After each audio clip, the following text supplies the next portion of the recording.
Duh, duh, duh. The old financial rails are being dismantled. Today, multiple breakthrough announcements dropped, one after another. Once again, Coinbase launches DEX trading. Millions of tokens are now available to millions of users. Flare Network goes live on Telegram's crypto wallet, reaching 100 million plus users. Franklin Templeton, one of the world's largest investment and asset managers, pretty much unveils the future of financial investing. DBS, which is Southeast Asia's largest banking entity, confirms that they are fusing AI and blockchain. Hedera handed its code base over to the Linux Foundation, and Swift and Chainlink are bridging banks into blockchain. This isn't hype. This is the final countdown, and you are watching it live.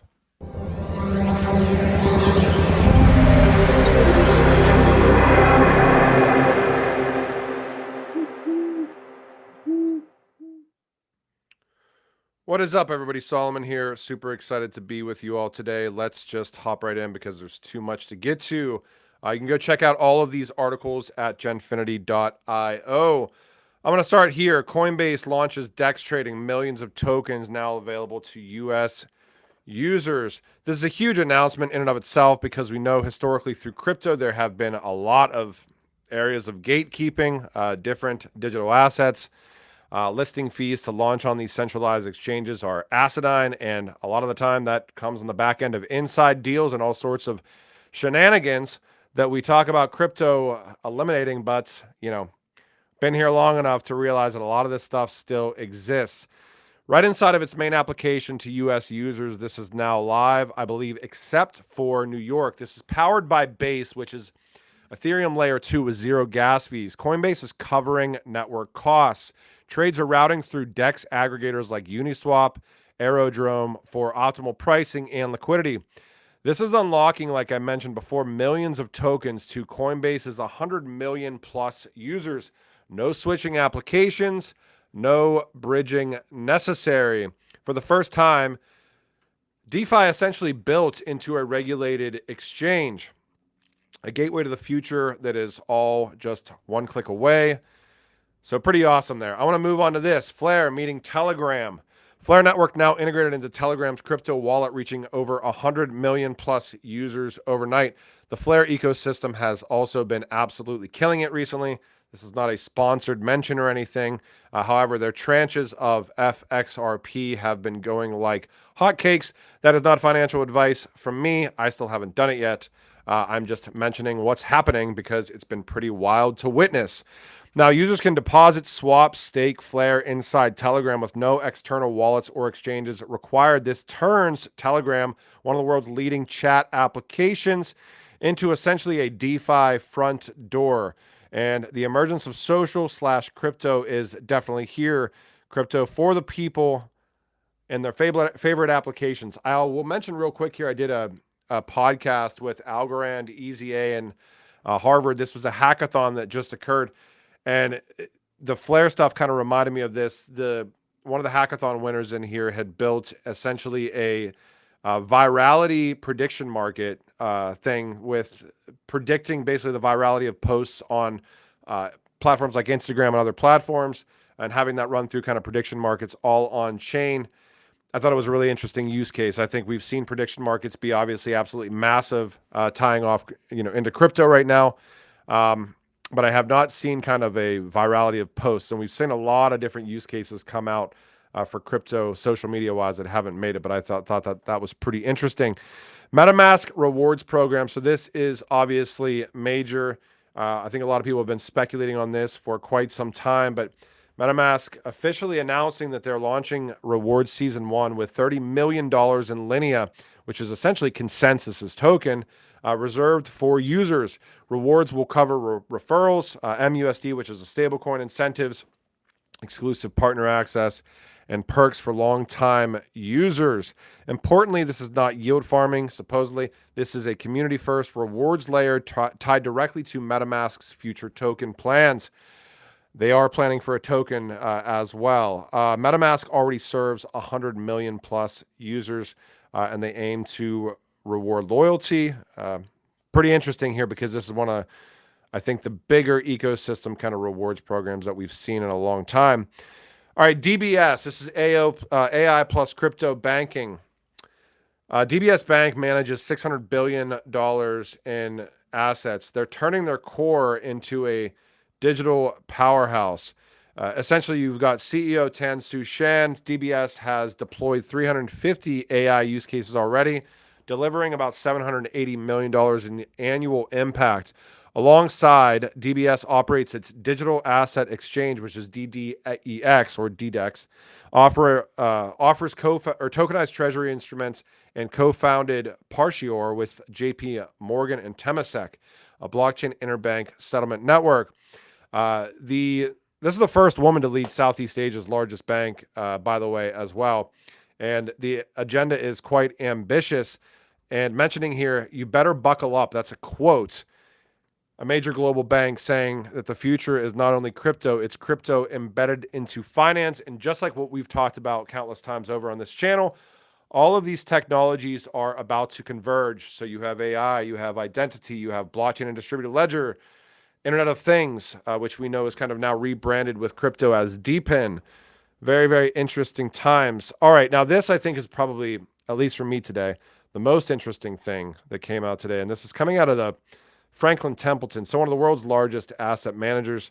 I guess as a kind of precursor here, they have about $730 million in tokenized assets across multiple blockchains, including Polygon, Stellar, BNB, etc.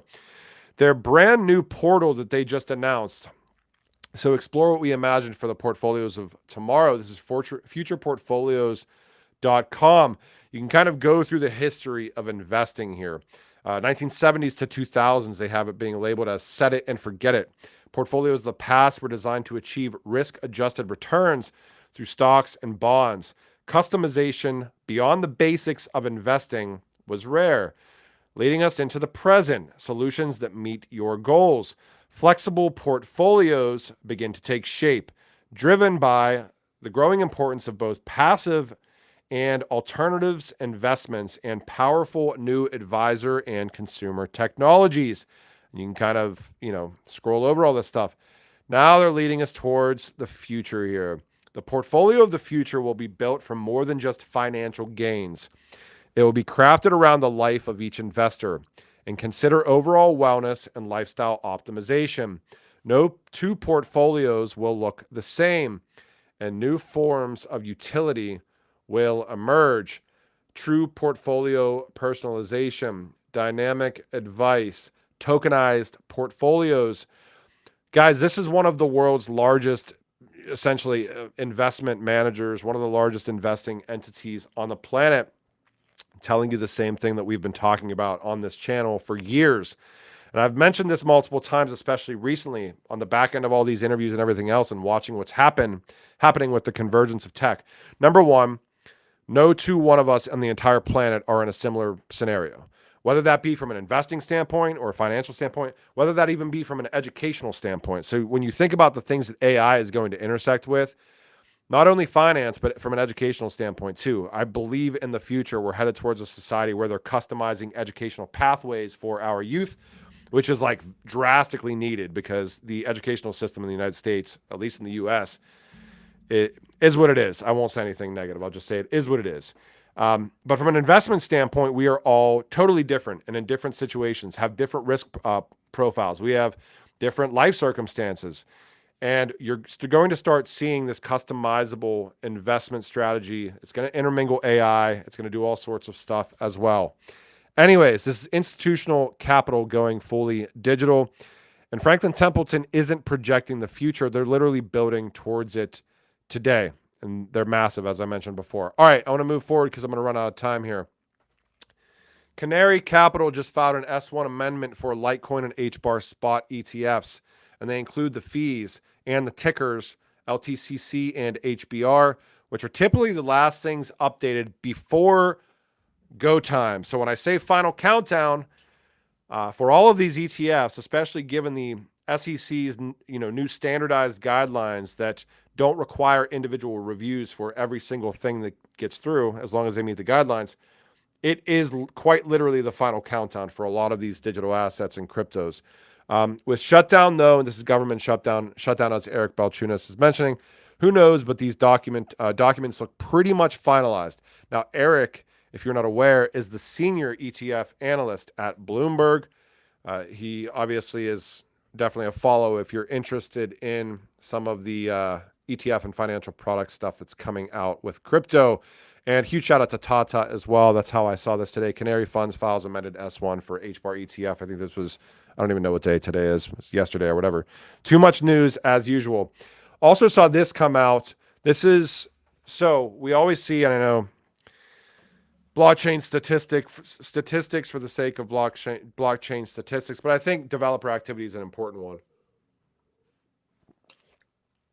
Most active blockchains by developer activity. I saw this today and I was kind of surprised because normally Hedera is top 3, top 4, top 5. Full disclosure, as I've mentioned countless times, Genfinity, my company, does have a media partnership with Hedera and within the ecosystem. So make sure you guys are doing your own due diligence there. But they're always near the top of developer activity. And I saw this and I'm like, what happened? So Tata flagging it as he usually does. For those of you guys that missed just how big this news was, I've said this before in older videos. I still think that Hedera codebase being open, it's been open source for years, but being transitioned fully under management of the LF Decentralized Trust was one of the biggest announcements last year. From a decentralization standpoint, from a crypto standpoint as a whole, this is the first time that any blockchain has basically given away the code base to be managed under kind of a decentralized entity. I just thought it was a huge announcement last year. So that is why these stats are being skewed right now.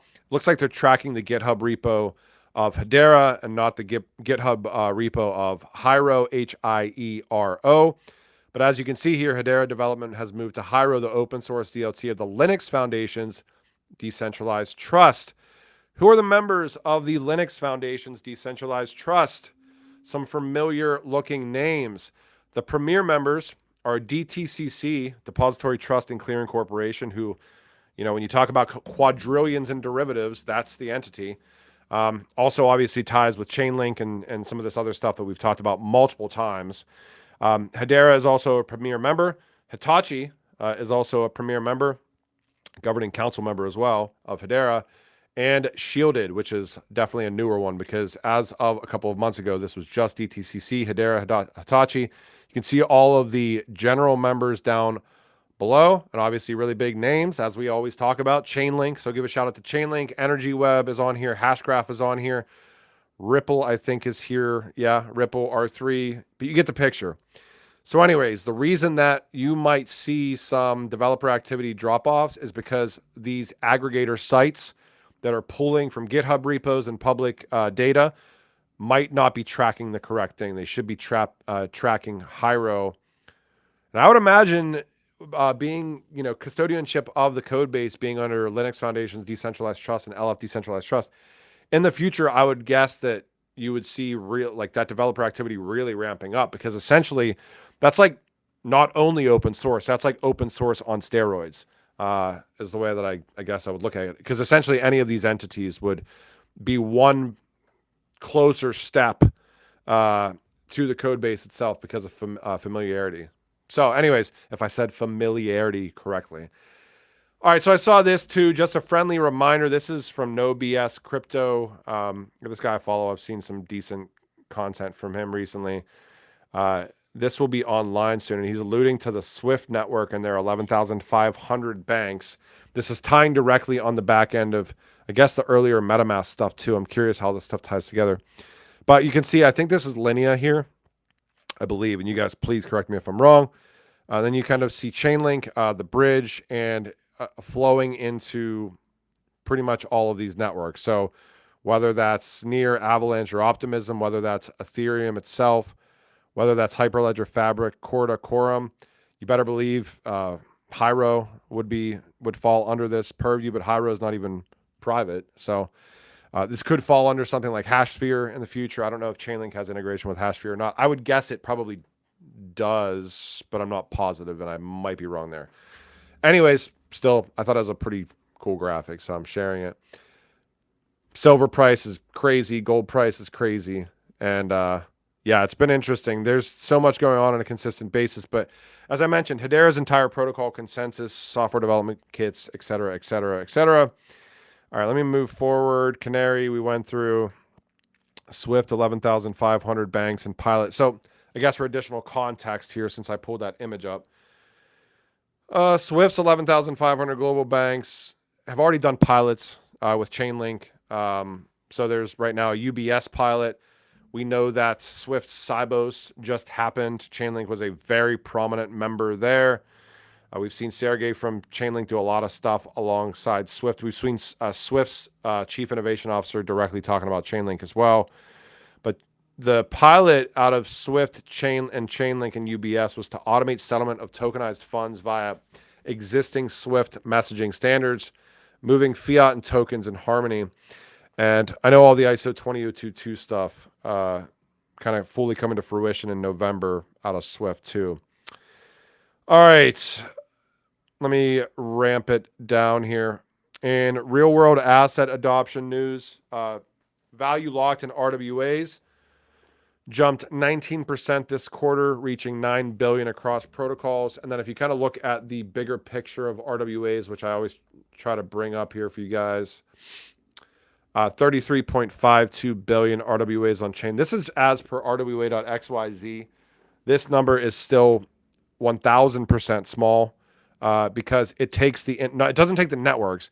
It takes the individual projects updating. So like, for example, if you were to type in, if you were to type in XRP Ledger here, what it's going to do is it's essentially going to give you the different platforms that are saying the different platforms that have real world assets on the XRP Ledger. And you essentially have Vert Capital, you have Ripple USD, OpenEdge, Archax, which should be a very familiar name to most people here, Ondo, Zeconomy, Braza. So yeah, you get the picture, right? Now, you would probably, if I were to be doing this, I would probably want to filter out stablecoins too, because then that'll give you a true picture, because the numbers looks like they are grouped, because Ripple USD is obviously a stablecoin, Circle, obviously USDC. So remove some of those and then you start getting a clear picture. But it takes these individual entities are the ones that have to update and audit and then provide the data to RWA.xyz. At least that is what I've heard. That is my understanding. So if you're looking for your network and maybe why your network doesn't have real world assets represented as we've been led to believe, or that should be on the network, you know, you can shout and scream at the different entities within the ecosystem itself. But my guess is some of these individual entities might be like herding cats by trying to get the projects themselves to update accurately as well. So make sure when you're pointing the finger, you're pointing it in the right direction. Anyways, big picture narrative here is every single day we see more and more. I think Coinbase opening up all of these digital assets. And I saw even in that Coinbase announcement, it said like if something lists on a DEX within an hour, it should be available to Coinbase's 100 million users, which is like wild, because we know how, I actually think that like this is going to be, I don't think that centralized exchanges have their lunch totally eaten in like the very, very short term. But I'm surprised that decentralized exchanges and DEXs, like from haven't gotten more adoption than they kind of already have, because there's a ton of gatekeeping in crypto, like I mentioned before. Like the listing fees for crypto assets across these like tier one exchanges is like ridiculous. So I'm excited for the Coinbase stuff. I mean, essentially, there's really not really an excuse if you want to gain access to something after you do your own research and stuff. You should be able to access it through Coinbase, the DEX now, which is pretty cool. And obviously, Franklin Templeton, one of the biggest asset managers on the planet, essentially telling you what the future of financial investing is. MetaMask rolling out a gigantic rewards program is huge. LF's Decentralized Trust. There's just a lot of stuff here. So hope you guys enjoyed this video. It is not easy to compile this stuff and put it in a format that is at least even semi-digestible. I did want to give a shout out too, so I'm not plugging or telling you guys to do this because I don't even know how to figure out the names of who did it. Over the past couple of weeks, I know I've tried to ramp up content, and I've seen some of you guys donate, which, you definitely do not have to do to me. I mean, there's ways to do it on there. When I find a better way to like streamline and give you guys shout outs, I will, but from my standpoint, I really do appreciate it. I mean, even like, I think I saw somebody donate $10 and somebody $2 or whatever, just saying thank you. That is like a validation standpoint for the content, for me. You do not have to do that by any means. I like doing these videos. I like consolidating the information and presenting it to you guys. I appreciate that too, because it means a lot. You definitely do not have to do it. But I wanted to give those people that did do it a shout out, and it's like the super chats and stuff like that. I was trying to look before this video on how do I get their names, but I guess I won't call out names because that's probably not the way to go either. But yeah, it means a lot. I think it was like maybe $20 over the past few weeks, but that's huge for me. I mean, I think like when I see people that appreciate the content, it means a lot. So like when I say please like, please subscribe, share the content if you enjoy the content, I mean, it really does help. I'm trying to figure out ways to compete with, you know, I see like videos out there that have 50 or 60,000 views, and without me just outright going full grift mode and like putting a gigantic X logo and just being like, all this shit's gonna fucking moon. We're all gonna be rich. Excuse my language, but I just think that, I've been trying my best to try to consolidate this stuff and provide decent information and do the disclaimers if there's media relationships or any of that stuff. I know a lot of that stuff gets hidden from you guys. Yeah, anyways, it is what it is. Appreciate you guys and thank you very much. And this space is crazy, and maybe we are at the final countdown. I hope some of this stuff does what it's supposed to do. I mean, I'm still super happy. Like XRP at $3 and HBAR at 20 cents or whatever is better than 4 cents and better than XRP at like $1 or something. I think I saw somebody respond underneath to one of the posts I posted a couple of days ago, and was like, I think his response was, it's going to take 4 more years. So that individual said, I'm just going to continue holding. And I was like, hey, there's nothing wrong with that, because that's kind of where my head goes with a lot of this stuff too. I don't think we're in this, I hope I'm wrong.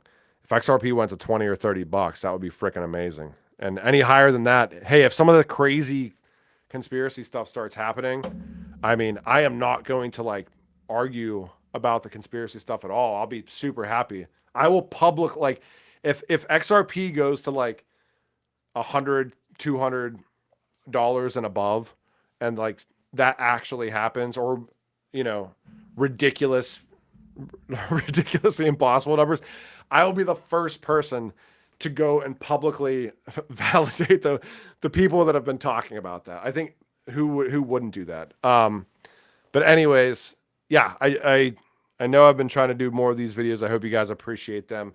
And if you don't, great. There's other content out there that is probably better than mine. But I will talk to you guys when I talk to you, and have a great rest of your guys' day. So stay blessed. The final countdown, etc., etc.